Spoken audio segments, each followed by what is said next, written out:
इसमें आया, यदि आप you are not an assessee in default under the first provision under 201(1)(a), तो भी हमें कोई दिक्कत, 201(1) तो भी हमें कोई दिक्कत नहीं है, हम आपको खर्चा पूरा अलाउ कर देंगे। ये दो प्रोविजन आ गए, तो ये भी की हमें बेनिफिट मिल गया। ये सिर्फ लेजिस्लेटिव हिस्ट्री है बेसिक। यहाँ तक कोई इशू तो बताया, फिर नहीं तो हम इसके इशू पे चलेंगे आगे, जो काफी क्वेश्चन क्रीप अप हुए इसके अंदर। यहाँ तक कोई इशू ऐसा किसी का? मनप्रीत जी। सर इसमें ना एक ये जो इनेक्टमेंट हुआ था, एक्टमेंट 2004 में हुआ था आई थिंक सो। आपको 2004 में हुआ था। तो ये जो 30% वाला क्लॉज है वो 2004 से अप्लाई समझे हम? नहीं नहीं नहीं सर, मैं बताता हूँ इसके बारे में, मैं अलग से डिस्कस पे आऊंगा अभी। ठीक है सर, ठीक है ये सर, 2014 में आया था। इसके अलावा कोई इशू है तो बताएं मुझे। हाँ नहीं सर, इसके अलावा क्लियर है, मेरे साथ क्लियर है। Any other want to raise any question? ठीक है, चलो गो अहेड। सब इशू कवर कर लेते हैं फिर उसके। ठीक है तो सर। मैं पहले आपको क्वेश्चन ही लेता हूँ। ये जो अमेंडमेंट आई है, ये फाइनेंस एक्ट 2014 के द्वारा, effective from 15/16 as legislated by the legislature, ये प्रोस्पेक्टिव है या रेट्रोस्पेक्टिव है? अभी दिल्ली आईटीटी के सामने मुद्दल हक के अंदर ऑनरेबल दिल्ली आईटीटी ने इसे प्रोस्पेक्टिव बताया कि इसे क्यूरेटिव इन नेचर, रेट्रोस्पेक्टिव बताया, सॉरी। दिल्ली आईटीटी ने पहले भी जजमेंट दिया था आरएस इंटरनेशनल में, जिसमें रेफर किया गया है, उसमें भी उसको रेट्रोस्पेक्टिव कहा था। अहमदाबाद आईटीआईटी ने भी इसको रेट्रोस्पेक्टिव कहा है, लेकिन राजस्थान हाई कोर्ट ने इसको प्रोस्पेक्टिव कहा है बनवारी लाल के अंदर। और इन तीनों जजमेंट ने राजस्थान हाई कोर्ट को कंसिडर नहीं किया, जो इनसे पहले था। तो सवाल ये उठता है कि ये प्रोस्पेक्टिव, ये जो जजमेंट है इनकी लीगल फोर्स है या नहीं है? आई हैव डाउट, क्योंकि इसने उसको कंसिडर नहीं किया। और in my humble view, this amendment is not retrospective prospective in nature. मेरे व्यू में, मेरे हम्बल व्यू में, due regard to the honourable Delhi ITT, this amendment is prospective in nature. हमें समझना पड़ेगा प्रोस्पेक्टिव और रेट्रोस्पेक्टिव का डिफरेंस कहाँ से आता है। कि जो से पहले जो आई थी 2010 में आई, 2012 में आई, वो क्यूरेटिव थी। क्यूरेटिव किसे कहते हैं हम पहले समझ लेते हैं। जब लेजिस्लेचर लॉ ड्राफ्ट करते हैं तो समटाइम कुछ चीज छूट जाती है विच दे नेवर इंटेंडेड। जैसे कि 2010 में उन्होंने कहा कि जब आप रिटर्न बैकडेट से, अगर आप रिटर्न टाइमली फाइल कर दोगे और आप before the due date of 5 or 10 से पहले टैक्स जमा करा देते हो तो हम आपको अलाउ कर देंगे। It was intended, it was not like that they did not intend it, but उनसे छूट गया। सिमिलरली 201(1) का जो प्रोविजन था जो इंट्रोड्यूस हुआ और जिसपे ये कहा कि असेस्ड डिफॉल्ट नहीं होगा तो हम एक्सपेंस अलाउ कर देंगे, इट वाज आल्सो क्यूरेटिव। क्योंकि ये तो लॉ पहले भी महिंद्रा महिंद्रा स्पेशल बेंच ने सबने कहा यदि पे ने टैक्स पे कर दी तो पे की लायबिलिटी एब्जॉर्ब हो गई। अब पे can not be taken in default, ये क्यूरेटिव है। लेकिन जब हम कह रहे हैं कि गवर्नमेंट ने पहले इंटेंडेड थी 100% डिसअलाउंस होनी चाहिए, अब उन्होंने कहा नहीं 100% ज्यादा हो रहा है 30% कर लें। लेकिन हम ये नहीं कह सकते कि उस टाइम गवर्नमेंट की टेंशन 30% की थी और security in nature. So in my humble view, whatever the judicial testing it will be, it will be, हम भी इसको फॉलो करेंगे जब हम आर्ग्यू करेंगे। लेकिन my humble view, it's a perspective in nature, not retrospective. लेकिन आप दिल्ली आईटीआई है, आप इसका बेनिफिट लीजिए, मैं भी लूंगा, and we shall all enjoy this. नुकसान करा देंगे सर, नुकसान करा देंगे किसका? काफियों की जो हम आर्गुमेंट चल रहे हैं कि ये रिट्रोस्पेक्टिव है, तो वो आर्गुमेंट ही खत्म हो जाएंगे सर काफी। नहीं, मैंने कहा ना, मैं तो जब मैं आर्गू मैं तो ये कहूंगा जी तो रेट्रोस्पेक्टिव है, दिल्ली आईटीटी ने कहा है, थ्योरी को वैसे पढ़ूंगा। लेकिन यदि आप जेन्युइनली देखें, राजस्थान में सही जजमेंट है जैसे प्रोस्पेक्टिव नेचर का है। अभी हम लो पढ़ रहे हैं, आर्गू तो हम क्या करेंगे वो अलग चीज है। आर्गू तो हम सही गलत को सही करते हैं, जो अपने हम केस से निकालना होता है। लेकिन लॉ का प्रोस्पेक्टिव क्या है, लॉ को समझना जरूरी है, लॉ क्या है, ठीक है ना।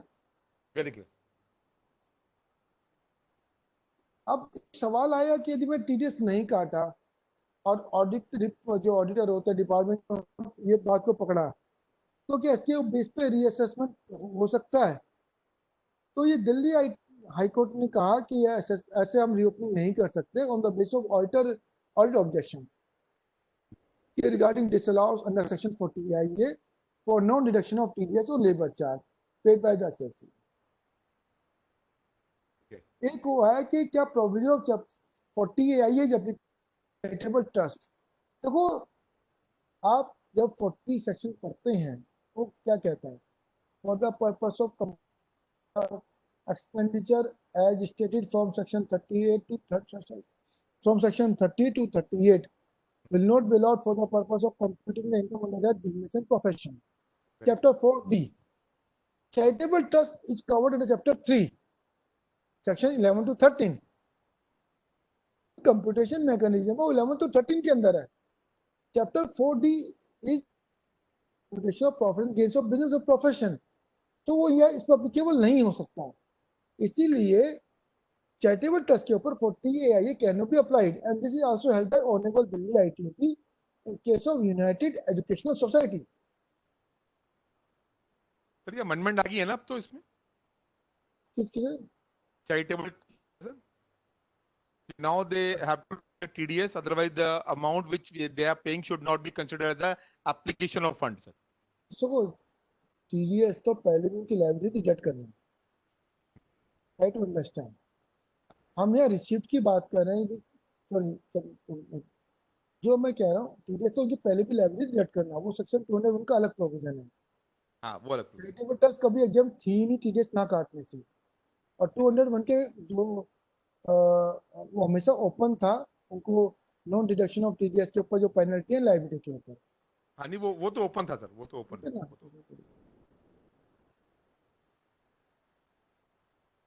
एक क्वेश्चन जो आपने पुट अप किया था, whether TDS is required to deduct provisions, ये बड़ा अच्छा क्वेश्चन आपका था, it's a very brilliant question.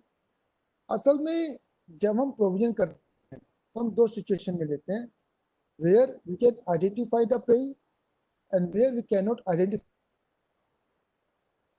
पे को आइडेंटिफाई नहीं कर सकते और जहां हम कर सकते हैं आइडेंटिफाइबल है वहां पे TDS काटना पड़ेगा, लेकिन जहां हम आइडेंटिफाई नहीं कर सकते वहां पे TDS को जरूरत है या नहीं है। इसलिए मैं 3 चीजें रेफर करूंगा। TDS is a victorious liability, it's not a final liability. Final liability पे की है, सेक्शन 191 क्लियरली कहता है कि यदि पे ने डिस्चार्ज कर दी है तो पेयर को टैक्स काटने की जरूरत नहीं है, is absolved from his responsibility.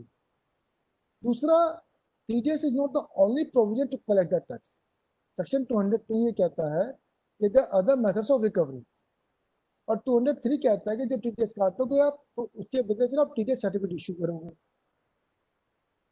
अब जब तक मुझे पे ही नहीं पता तो मैं कैसे करूँगा, तो मैं कर ही नहीं सकता, तो इसलिए दिस अलाउंस तो मेरा TDS नहीं काटूंगा।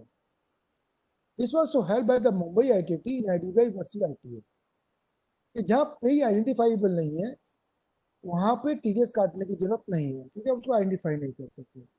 और जनरली ये जो लोग प्रैक्टिस करते हैं, जो प्रोविजन डालते हैं, वो उसको रिवर्स भी कर देते हैं, तो अल्टीमेटली जो रेवेन्यू इम्पैक्ट होता है वो नील होता है। और जहाँ रही एक्सप्लेनेशन की बात, उसमें भी ये लिखा होता है ना कि डीम टू बी एन पे, तो बोले डीम टू पे के लिए पे तो होना चाहिए ना, बिना पे के आप कैसे कर सकते हैं।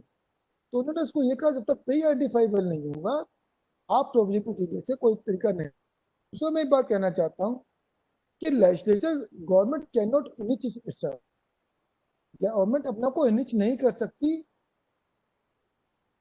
पैसे के ऊपर, ये इलीगली कलेक्टेड मनी होगी यदि मैंने पैसे जमा करा दिया। वाई आई से जब पेयर है, पेयर ने अगर मैं जिसको पेमेंट करता हूँ एक्स्ट्रा YZ को, तो मैंने TDS काट के जमा करा दिया, उधर पे ने भी जमा करा दिया, क्योंकि जब मैंने उसको पे किया बाई चांस मैंने उसको नहीं किया, तो गवर्नमेंट के पास एक ही अमाउंट के ऊपर 2 सब आ गए, विच इज नॉट परमिजिबल। आप 100 रुपये के ऊपर 10 इससे भी ले लोगे, 10 मुझसे लोगे, 20 में थोड़ी रख लोगे। आप 10 रुपये तो रख सकते हो, तो जो आप पे को बेनिफिट दोगे, तो ये एक इलीगल कलेक्शन हो जाएगा। मुझे यहाँ तक याद है बड़ा अच्छे से, महिंद्रा में तो यहाँ तक कहा दिल्ली हाई कोर्ट का भी एक जजमेंट था OAH का कि यदि 7 साल निकल गए, 7 साल की असेसमेंट नहीं हो सकती और आपने TDS नहीं काटा तो आपसे रिकवरी नहीं हो सकती TDS की, क्योंकि आप पे से रिकवर नहीं कर सकते। जब आप पे से टैक्स रिकवर नहीं कर सकते, उसने ऑफर नहीं करेंगे इनकम, तो आप पेयर के पास क्यों आ रहे हो टैक्स करने के लिए।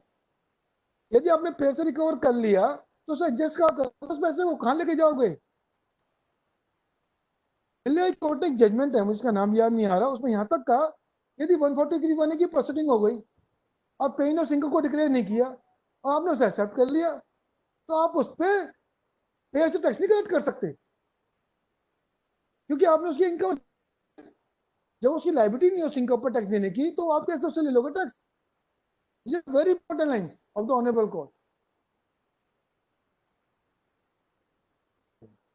मनोज जी, इसमें एक मैं कुछ क्वेश्चन है इसके अंदर थोड़ा सा इसमें।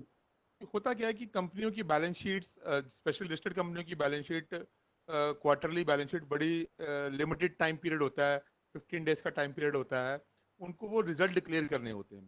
तो वो क्या करते हैं बेसिकली, और तब तक उनके मंथ एंड के अंदर वो बिल्स नहीं आते हैं, वो क्या करते हैं कि अपनी एक्सपेंडिचर की को डेबिट करते हैं और प्रोविजन फॉर स्पेसिफिक एक्सपेंडिचर को क्रेडिट कर देते हैं। फॉर एग्जाम्पल उन्होंने कहा जी फ्रेट के बिल आने थे, हमें पता है ट्रक वाले फ्रेट के बिल अभी 15 दिन के बाद देते हैं, वैसे भी जीएसटी के अंदर 30 डेज के अंदर from the end of the rending of services है। तो वो क्या करते हैं कि freight account debit to freight provision for freight expenses 2 crore रुपए का, 2.5 करोड़ रुपए का, और बाद में जब बिल आते हैं तो वो उस प्रोविजन से कम कर देते हैं और जितना भी कम या ज्यादा होता है वो उस साल के अंदर उसको शो कर देते हैं नेक्स्ट ईयर के अंदर। अल्टीमेटली तो रिवर्स कर देते हैं ना। उस केस में टीडीएस की लायबिलिटी का क्या करना चाहिए सर? मैंने वो कहा ना, यदि प्री आइडेंटिफाइबल नहीं है तो टीडीएस नहीं कटेगा।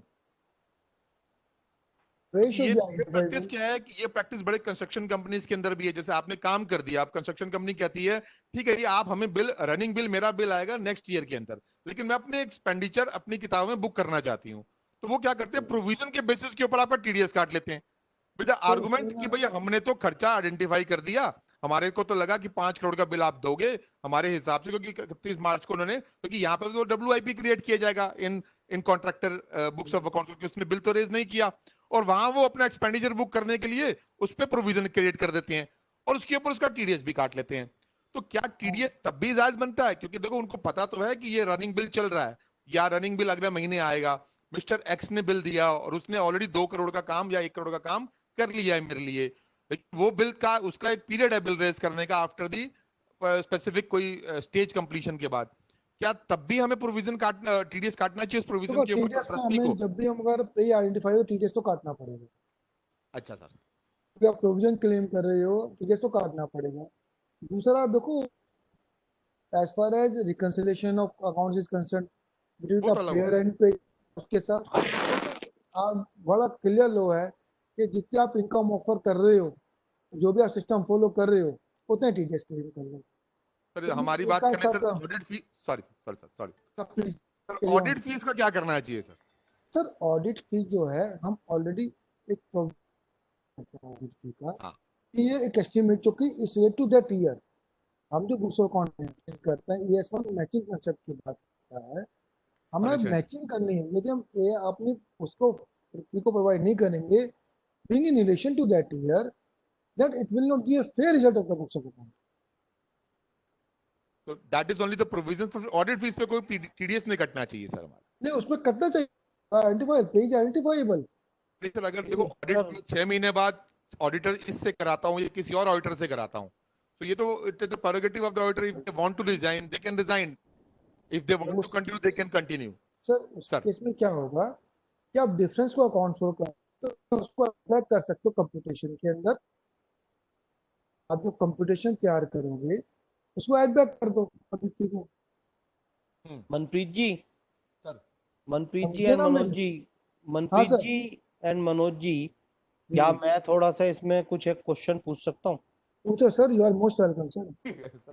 सर दो तीन तरीके की सिचुएशन इस टीडीएस के इससे एक्सपेंसेस के प्रोविजन में तीन तरीके की सिचुएशंस हैं जो इन माय व्यू हमें अलग अलग सेग्रीगेट करनी चाहिए।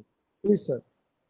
एक तो ऑडिट फीस जैसे प्रोविजन है जिसमें कि सर्विसेज प्रोवाइड ही नहीं हुई हैं अभी, लेकिन जो सर्विसेज प्रोवाइड होंगी वो in relation to previous year होंगी, तो मैचिंग कॉन्सेप्ट के बेस पे हमें वहां एक्सपेंसेस का प्रोविजन करना है। लेकिन इवन दो हमारा अपॉइंटेड ऑडिटर आइडेंटिफाइड है, इवन देन लाइबिलिटी अभी तक एक्रू नहीं हुई है, ना सर्विसेज रिसीव हुई हैं, ना प्रोवाइड हुई हैं, ना ये कोई एडवांस पेमेंट है, और ऑडिटर एंड और any other such service provider में एनी टाइम रिजाइन। तो ऐसे सारे प्रोविजंस के ऊपर कहीं पर भी माई नॉलेज टीडीएस प्रोवाइड नहीं होना चाहिए। पहली बात, टीडीएस डिडक्शन नहीं होना चाहिए, पेमेंट नहीं होनी चाहिए। मोर ओवर, इस तरीके की जब भी प्रोविजंस होते हैं तो ऑडिटर के अकाउंट को डेबिट भी क्रेडिट भी नहीं होना चाहिए इस तरीके का पैसा, पहली बात। दूसरा, फिर हमने एक बात की रनिंग कॉन्ट्रैक्ट वाली, कि अभी रनिंग कॉन्ट्रैक्ट चल रहा है और बिलिंग साइकिल सपोज कीजिए 3 महीने है, या एक पर्टिकुलर मेजरमेंट है, सपोज कीजिए जनवरी 31 को कोई मेजरमेंट हुआ और उसके बाद अब नेक्स्ट मेजरमेंट होना है मई 31 को, और इस बीच में कोई लाइबिलिटी टू पे अक्रू नहीं होती, केवल एक्सपेंडिचर अक्रू हो रहा है on day to day basis, लेकिन लाइबिलिटी टू पे अक्रू नहीं होती। और वो रनिंग बिल 31 मई को ही आएगा after occurring of a specified date और occurring of a specified measurement और इवेंट। ऐसे केस में भी जो प्रोविजन होगा 31 मार्च की डेट का एक्सपेंसेस का, वो केवल accrued expenditure but not due for payment, क्योंकि उसमें रिसिपिएंट का right to receive the payment भी एस्टेब्लिश नहीं हुआ है। वो भी नहीं, उस तरीके के प्रोविजन में भी कहीं पर भी अकाउंट क्रेडिट नहीं होना चाहिए, पर्सनल अकाउंट, और इस तरीके के प्रोविजन पे भी कोई टीडीएस नहीं कटना चाहिए।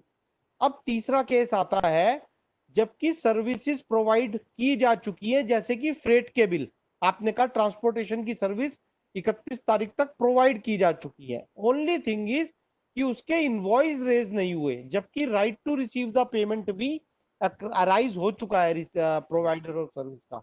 ऐसे केसेस में प्रोवाइडर ऑफ सर्विस भी आइडेंटिफाइड है, सर्विसेज एक्चुअली अक्रू हो चुकी है, एक्सपेंसेस बुक हो चुका है, बकायदा इनकर हो चुका है। ऐसे केसेस के जो प्रोविजन बनते हैं उस केसेस में ही टीडीएस कटना चाहिए, और वही एक वैलिड टीडीएस प्रोविजन में के अंडर सेक्शन में आता है। तो ये 3 तरीके की सिचुएशंस को मैंने बाइफरकेट किया, अदर्स में हैव द डिफरेंट व्यू। इसमें इसमें मेरा एक देखो, व्यू ये है, जो प्रोविजन है आइदर क्रेडिटेड और पेड, व्हिचएवर इज अर्लियर, तो उस लाइन को भी टीडीएस काटते हुए क्रेडिटेड किसको, credited to the personal account of the supplier to the vendor. तो जब तक credited to the personal account ही नहीं हुआ, कुछ भी ना पेड हुआ, तो फिर टीडीएस काटने की लायबिलिटी मेरे हिसाब से किसी भी केस में, जिस केस में ये टेस्ट पास नहीं होता, वहां अक्रू ही नहीं होती। मनमोहन जी, आपके तीनों सिचुएशन का मैं थोड़ा सा एड ऑन करना चाहूंगा। हाँ हाँ जरूर सर। देखो, पहली सिचुएशन है आपने ऑडिटर की स्पेसिफिक सिचुएशन ली, इसमें काम चलते रहते हैं, रनिंग काम भी चलते रहते हैं, but specific to your situation मैं कहूंगा आपके इसमें ठीक है, टीडीएस नहीं कटेगा तो वो कंप्यूटेशन में एड बैक हो जाएगा, 40 ये वैसे भी हो गया वैसे भी हो गया। आप ये नहीं कर सकते फिर 40 में उसको एड बैक ना करें। क्यों, ठीक है, वो क्यों सर, वो क्यों? सर जब आप खुद ही कह रहे हो सर्विस मैचिंग हाँ कंसेप्ट से आप डाल रहे हो, टीडीएस हाँ आपने काटा नहीं, तो हाँ फिर क्यों तो फिर कैसे आपको हाँ जब हाँ, सर्विस अप्रूव नहीं बिल्कुल हुई आप सेक्शन बिल्कुल। 9 को नहीं फोन। नहीं ठीक नहीं, है ना? आपकी आपकी बात मनोज जी ठीक है, लेकिन यहाँ मैं थोड़ा सा ऐड कर देता हूँ कि ऐसे केसेस में जो हमने करंट में एक्सपेंस बुक किया था वो वाला अलाउ हो जाना चाहिए, लाइक उससे प्रीवियस ईयर की। सर ये कौन खास रहा है बीच बीच में, जरा मैं कहूंगा, रिक्वेस्ट करूंगा सबसे कि अपने मोबाइल उसको माइक को थोड़ा म्यूट मोड पे रख ले। इनफैक्ट कई फिल्म को तो मैंने ये देखा है हाँ कि तो वो ये सर, हाँ मनोज जी, कि वो प्रोविजन जो इस साल प्रोविजन किया है वो एड बैक हो जाना चाहिए कंप्यूटेशन में, और हाँ जो और एक्सपेंडिचर इनकर किया है उसको क्लेम करना चाहिए, इस हाँ तरीके ठीक से है, कंप्यूटेशन बनानी चाहिए। हाँ बिल्कुल ठीक है, दैट्स व्हाट आई हाँ एम जी सेइंग। बिल्कुल। अब सेकंड इश्यू आपका आता है रनिंग बिल का। देखो, एक हमारे जो 9B है एएस जो एक्सपेंस की बात करता है, यदि मैं आपकी बात मान के चलता हूँ प्रोविजन ऑफ एक्सपेंडिचर की इन केस ऑफ रनिंग बिल, ये आपको 9 तक ये मालूम ही नहीं, या तो आपको ये 31 मार्च तक ये मालूम है मेरी लाइबिलिटी कर हो चुकी है लेकिन पे नहीं करना है। देखो, अक्रूड बट नॉट ड्यू का मीन्स है कि लाइबिलिटी आइडेंटिफाई हो चुकी है बट ड्यू और पेमेंट नहीं हुई है। और अगर क्रूड भी नहीं हुई है, ड्यू भी नहीं है, प्रोविजन डालना चाहिए for the purpose of matching concept एक निकल जाए। यदि क्रूड हो चुकी है, ड्यू नहीं हुई है, तो टीडीएस कटेगा इन my humble view. I may have a difference of opinion, but अच्छा, यदि ठीक है। अक्रूड भी नहीं है, ड्यू भी नहीं है, बस मैं प्रोविजन डाल रहा हूँ तो मैच माई कंसेप्ट, तो फिर अगले साल रिवर्स होगा, टीडीएस नहीं कटेगा। ठीक है, राइट। थर्ड सिचुएशन आपने कही, क्या ली थी हम third situation sir? Third situation तो मैंने कहा कि ट्रांसपोर्टेशन सर्विस प्रोवाइड हाँ हो सर, चुकी आपने है, क्या दिया, बिल्कुल आप सही कह रहे वो हैं, तो वो मैं एग्री कर ही रहा हूँ, टीडीएस उसमें तो कोई कटेगा बात ही नहीं। बिल्कुल। तो सर ये आपको इस लाइन पे चलना पड़ेगा, और फैक्ट्स टू फैक्ट्स है, you have to go with the fact to तो फैक्ट। मतलब हमारे को अपनी अकाउंटिंग और इनकम टैक्स के उसको फिर जब प्रोविजन और जब कंप्यूटेशन ऑफ इनकम करें तो उसको भी ध्यान में रखना चाहिए हमें। बिल्कुल रखना चाहिए सर। हाँ जी। Sir thank you, go ahead. अब एक सवाल उठा, whether in case of non deductions और शॉर्ट डिडक्शंस पेनल्टी,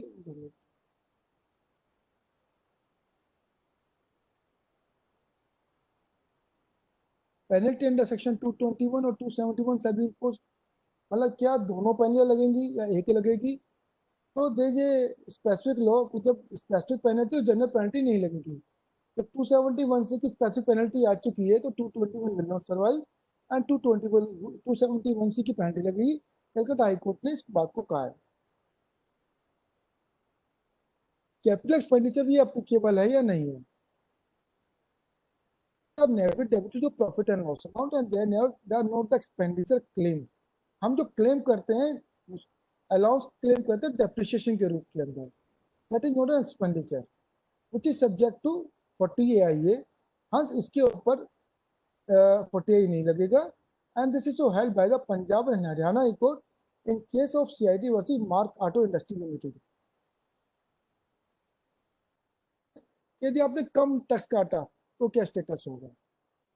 अब इसमें एक इंटरप्रिटेशन जो लोग की आ रही है, जो जजमेंट में आई या मैंने पढ़ा, कि एक्ट कहता है या तो ना काटा हो, या फिर शॉर्ट काट, या फिर काटा हो जमा ना कराया हो, तब ये एक्ट अप्लीकेबल होगा। वो ये नहीं कहता कि शॉर्ट काटा हो तो अप्लीकेबल होगा। तो जो जनरली जजमेंट ने, जजेस ने कहा कि यदि शॉर्ट काटा है तो कटा तो है ना, इसलिए आप इसको, मतलब 40 I is not case of lesser deduction of tax at source.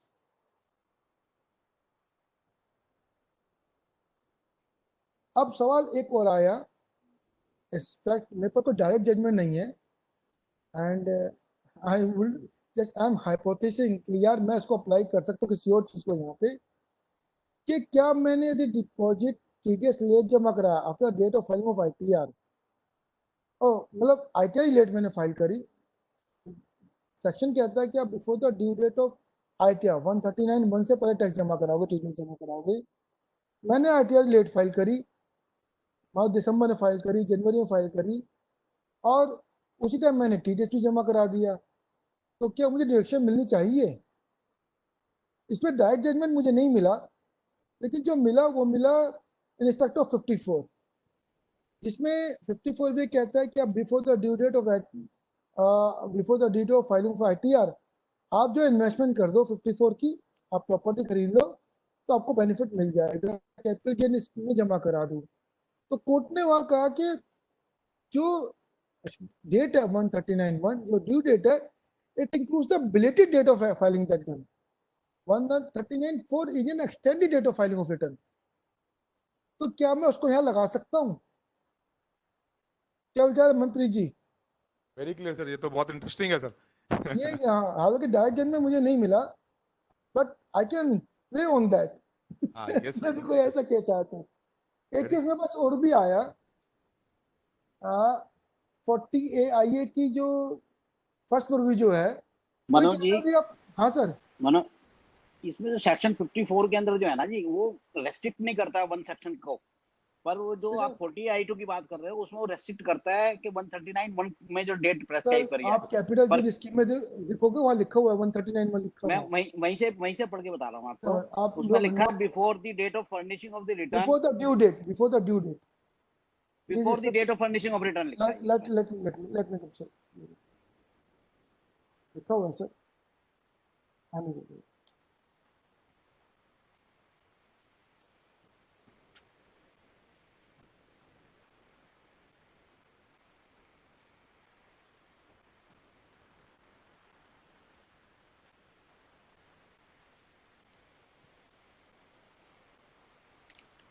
Yes, sir. Subsection 2 Amount में of the capital gain which is not appropriated by the assessee towards the purchase of new assets made within month before the date on which the transfer of the original assets took place, or which is not utilized by him for the purchase or construction of the new assets before the date of furnishing the return of income under section 139 shall be deposited by him before the furnishing such return, such deposit being in any case not later than the due date. आगे कुछ confusing कर रहा है वो। आगे due date डाल रखिए sir, ठीक है ना।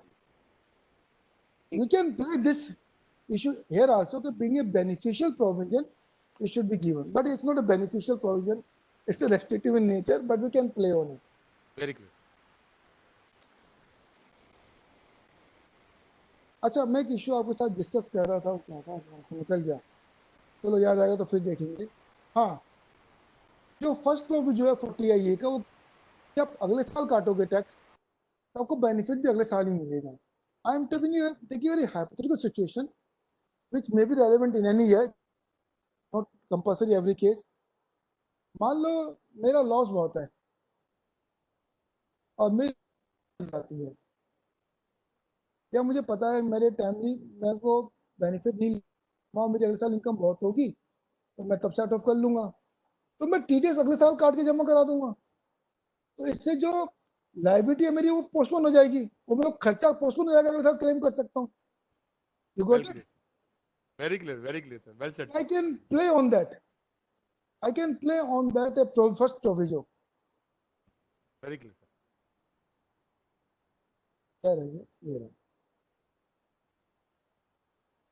अब ये बड़ा इंटरेस्टिंग जजमेंट है बेंगलोर ट्रिब्यूनल ने जो दिया, ये फर्दर बताता है कि पे की इंपॉर्टेंस कितनी ज्यादा है। इस जजमेंट ने ये कहा कि whether 40AIA can be invoked where assessee not deducted TDS as he knows that the pay does not have taxable income। यानी जब पे की लायबिलिटी नहीं है और मुझे मालूम है कि पे की लायबिलिटी नहीं है, उनका 40IA एप्लीकेबल होगा। तो 15 जी लेट आया मेरे पास, तो बेंगलोर ट्रिब्यूनल नहीं एप्लीकेबल होगा, क्योंकि it's a Vickers liability, it's an internal liability, not a final liability, it's not a charging section, it's a machinery section two get TDS. It won't be applicable.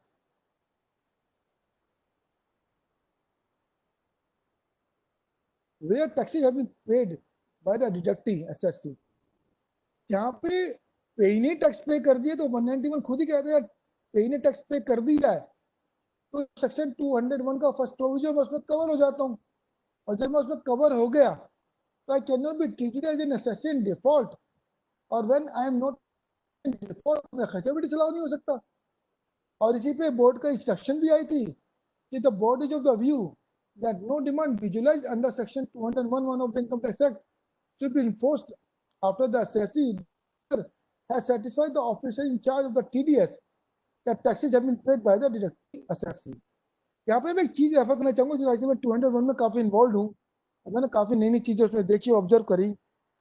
Generally कई बार क्या होता है कि जब मैं AO से केस करा रहा हूँ तो ये कहते हैं कि आपने इसमें टैक्स नहीं काटा। बेस्ट अल्टरनेटिव ये है कि मैं पे के पास जाऊं, उसके सीए सर्टिफिकेट ले आऊं, और उसे मेरी टर्म खराब हो चुकी है तो मैं क्या करूं। अब मैं खर्चा, अब पे ने पे भी कर दिया होगा, ऐसा थोड़ी पे ने पे नहीं किया होगा, how could I assume this. तो right way is I should write a letter to the AO, sir मेरी आज पे से टर्म्स खराब हो चुकी हैं, वो मुझे कोऑपरेट नहीं कर रहा है, आपके पास पावर है, 131 के अंदर पावर है, 133 के अंदर पावर है, आप उसे कॉल कीजिए कि उसने सम को अपनी इनकम में अकाउंट फॉर किया है या नहीं किया है, और उस पर टैक्स पे किया है नहीं किया है। मेरे ख्याल से यदि ये अप्रोच अपनाई जाए तो it will play very big role in the terms of कि ऑनर्स आप डिस्चार्ज कर रहे हो अपना। जिस ऑनर्स की हम बात, हालांकि जो प्रोविजन सेट हुआ उसने ऑनर्स तो कहीं ना कहीं मुझ पे डाल दिया कि सीए सर्टिफिकेट लेके आओ, बट आपको याद है शेयर एप्लीकेशन के जो केसेज हुए, और प्राइमरी ऑनर्स मेरा था कि मैं इन्वेस्टर को प्रोड्यूस करूंगी, लेकिन प्रोड्यूस नहीं कर पा रहा था, तो हाईकोर्ट ने कहा यदि एसएस ने लिख के दे दिया जी वो मेरी बात नहीं सुन रहा आप उन्हें बुलाओ, तो मेरा ऑनर्स डिस्चार्ज हो गया, तो मैं उसको यहाँ क्यों नहीं अप्लाई कर सकता। मेरे ख्याल से may be AO not allow the benefit, but CIT, ITT will listen to this 100%. They will remand back the case with a direction to the AO. ये जाओ उसे पहले पता करो इसने जमा कराया नहीं कराया, then only you have the liability of the deductor. Very clear. और यदि 7 साल बीत जाए तो मैं प्ली ले सकता हूँ यार, जब तुम मुझसे रिकवर नहीं कर सकते तो मुझसे कैसे रिकवर? बिल्कुल clear sir. We can argue whether section 40A can be invoked where the person is following presumptive system of contact.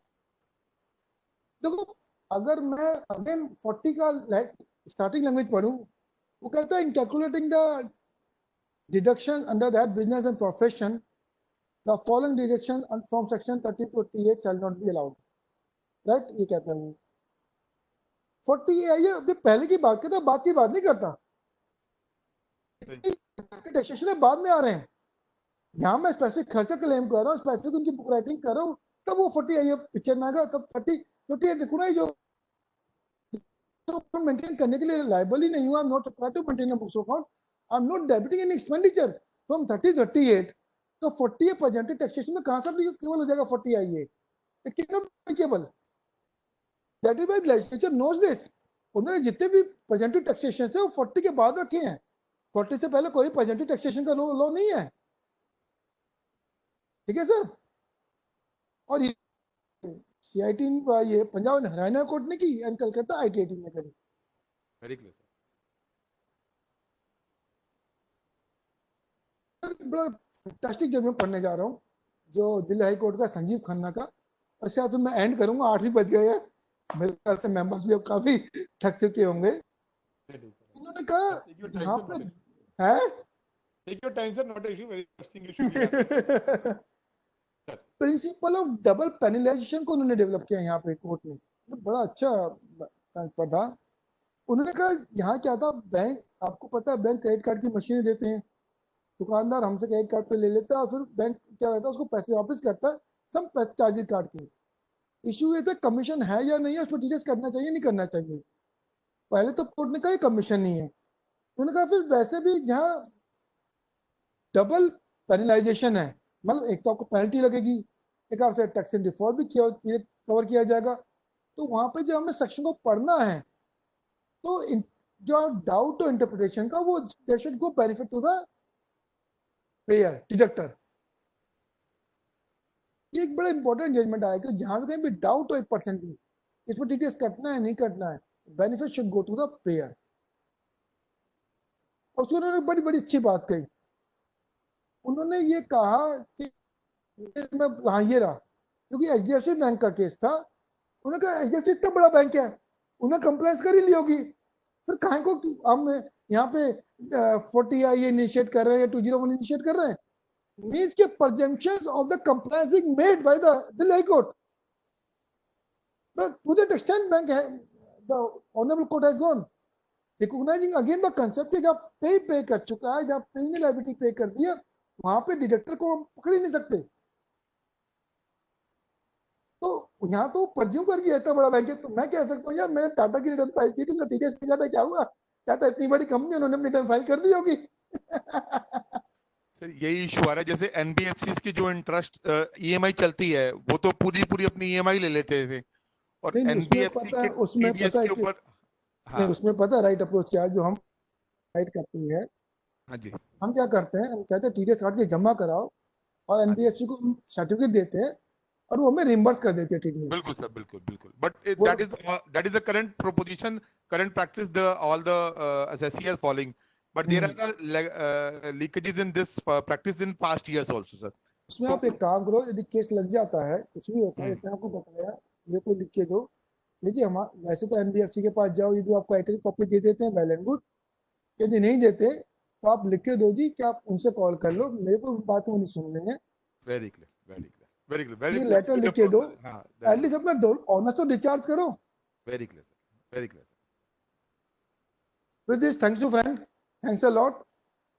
Thank you. तो मैंने को लगता है मैंने ज्यादा बोर नहीं किया आप लोगों को। अरे नहीं सर, बहुत इंटरेस्टिंग, बहुत इंटरेक्टिव सेशन था sir. Very grateful to you sir, आपने टाइम निकाला हमारे लिए और सब मेंबर्स को एनलाइटन किया। with your knowledge and very well all this case laws and updations. So अभी भी PFESI की जो हमें अपील्स के प्रोसीजर है उनको फॉलो रखना पड़ेगा. अभी भी कोई ऐसा नहीं है कि CPC से ऑटोमेटिकली आएगा, but somehow you have to take care कि 30 डेज के अंदर अपील फाइल कर दी जाए और इसके जितने भी रिपरकशंस हैं उसको फॉलो रखा जाए. और एक इसमें मैं सर इसमें ऐड करना चाहूंगा, जब आप अपील फाइल करें तो रूल 46A के अंदर एडिशनल एविडेंस के ऊपर जरूर यस करें, क्योंकि आपने अभी तक कोई चीज फाइल नहीं करी है डिपार्टमेंट के सामने.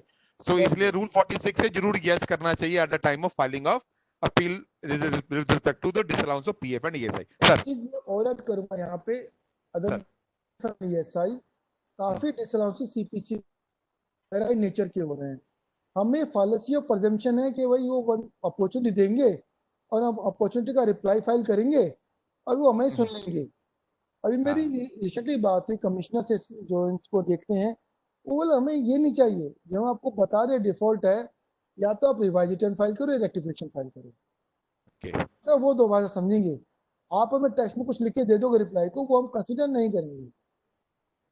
तो this should be taken care by the member कि जब भी कोई इस तरह का, अभी मेरे केस में था जब हम रिटर्न फाइल करे तो बैड डेट्स की डिटेल नहीं थी, तो हमने कंसोलिडेटेड फिगर डाल दी. 143 बने में आए कि आपको क्यों हम डिसअलाउ कर दें, तब हमारे पास पूरी डिटेल थी, हमने विद पैन नंबर सारा दिया, उन्होंने कंसीडर ना करके डिमांड निकाल दी. जब मैंने डिस्कस किया तो बोले जी हम अभी क्या लिख के दे रहे हो, आप हमें थ्रू प्रोसेस दो, हमें या तो रिटर्न रिवाइज करो या फिर 154 में रेक्टिफिकेशन करो. तो फिर कल मैंने 154 में रेक्टिफिकेशन फाइल करी है पूरी डिटेल भर के. तो ये प्रोसेस हमें फॉलो करना पड़ेगा सर. सर एक मेंबर्स की रिक्वेस्ट आई है, अगर कोई छोटे से ड्राफ्ट अपील के जो ग्राउंड्स हैं ESI PF के, आपसे मैं एक बार वेट करूंगा. नहीं हम भी मैं दे दूंगा, आपसे वेट करा के मैं मेंबर्स को सर्कुलेट कर देंगे कि ये ड्राफ्ट अपील्स आप के ग्राउंड्स आप ले सकते हो, सो दैट जैसे इसमें सारे ग्राउंड क्लियर कवर हो जाए और हमको अपॉर्चुनिटी पूरी मिले. पूरी कोई दिक्कत नहीं. Thank you Manoj ji very much. Thank you very much sir. I think I request Subhash Kamboj ji to give final concluding remarks on the today, and thereafter I will request Jatinder ji to give a vote of thanks on behalf of Global Studies. Over to Subhash ji sir. Thank you Manpreet ji. बहुत अच्छा session रहा आज, क्योंकि बहुत सारी demands आ रही थी इस पे और बहुत हॉट टॉपिक्स था. ये तो इस सेशन में थोड़ा कम हो गया, अदरवाइज ये चल ही रहा था. एक लगभग मोस्टली ऑर्डर्ड केसेस में ये डिमांड है, तो किसी में छोटी है किसी में बड़ी है. तो बहुत अच्छा टॉपिक चूज़ करा आपने और मनोज जी ने उसको बहुत अच्छे से कवर करा है. तो बहुत बहुत थैंक्स है मनोज जी का, उन्होंने इतने अच्छे से सब एक्सप्लेन करा और काफ़ी केसेस के साथ और एग्जाम्पल के साथ क्लियर करा. Thanks Manoj ji, very very thanks. Manpreet ji. Thank you Subhash ji. I request Jatinder Khemka ji to give final vote of thanks on behalf of Rollback Study Circle. Over to Jatinder ji. Cisco में कोई दिक्कत है बनमो एक. हाँ जी Jatinder जी. Yes yes unmute करो sir, unmute कीजिए आप.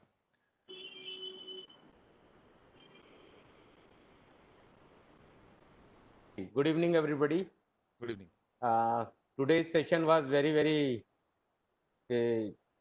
fruitful and have cleared many doubts about employers' contribution, employees' contribution, and other TDS provisions. And not only that law he has touched upon, Mr. Manoj ji, and he has gone deep into the when the provision came into and why there is amendment, and what is the relevance of that and how we can use that in our plead and appeals and case laws, and very detailed.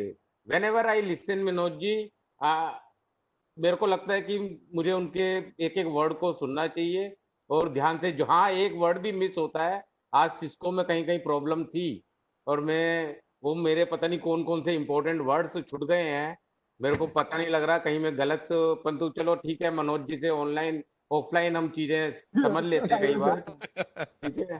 परंतु इनकी काफी अच्छी पकड़ है और subject को बड़े बारीकी से उसको पकड़ के और प्रेजेंट करते हैं. मैं और पूरे प्रोफेशन को बड़े सर्व कर रहे हैं, और जब भी इनसे करो तो बिजी भी होते हैं, तो ये बाद में फोन करके हमारे को हमारी समस्याओं के समाधान करते हैं।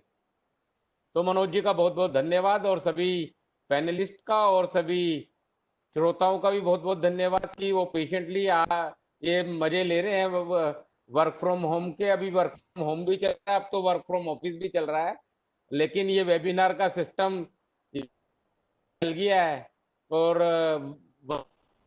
एक्चुअल में कुछ बहुत ज्यादा फर्क अब पता नहीं लगने लगेगा या नहीं लगेगा, और एक्चुअल की कोई जरूरत बहुत ज्यादा लगेगी या नहीं लगेगी, परंतु कम से कम ये नॉलेज डिसेमिनेशन के लिए ये सिस्टम ज्यादा मेरे को लग रहा है लॉजिकल है। ज्यादा हम नॉलेज दे सकते हैं, और सस्ते में नॉलेज एक दूसरे से हम पार्टिसिपेशन करके बांट सकते हैं।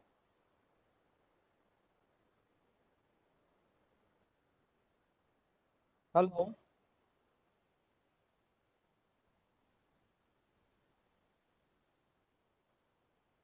आई थिंक यतिंदर जी की वॉइस ब्रेक हो रही है।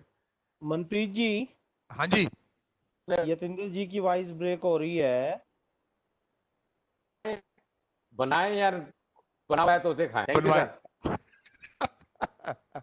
हाँ जी Manmohan ji, yes you want to say something? मैं मनोज जी को भी रिक्वेस्ट करूंगा थैंक यू। कि expertsopinion.org पे हाँ सर, वो अपने कर आप लूंगा। को एज एन एक्सपर्ट करें, और सभी पार्टिसिपेंट्स को और सभी एक्सपर्ट्स और डोमेन एक्सपर्ट्स को मैं रिक्वेस्ट करूंगा कि expertsopinion.org पर अपने आप को करें रजिस्टर, जिससे कि आपके क्वेरीज और आपके एक्सपर्टीज को सभी professional brothers and sisters share कर सकें। Sure sir. Thank you to all panelists, to Manmohan Malhotra ji, our past president, our deputy convener Atulay Jain ji, Ravinder Jain ji, Subhash ji, Yatinder ji, Manmohan ji, and last but not least, the Manoj Kumar ji. Thank you. And myself भी कर दो, I myself request कर दो। कि हैं? Myself. Myself, okay. Corona survivor.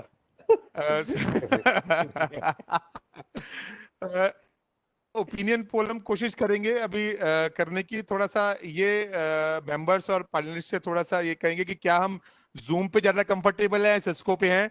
तो एक आपके पास एक ओपिनियन पोल चल रहा है, तो प्लीज उसको आप जरूर करके अपनी सबमिशन दीजिए, ताकि वी कुल गेट अ आइडिया कि हम सिस्को पे कार्यक्रम और जूम पे जाएं।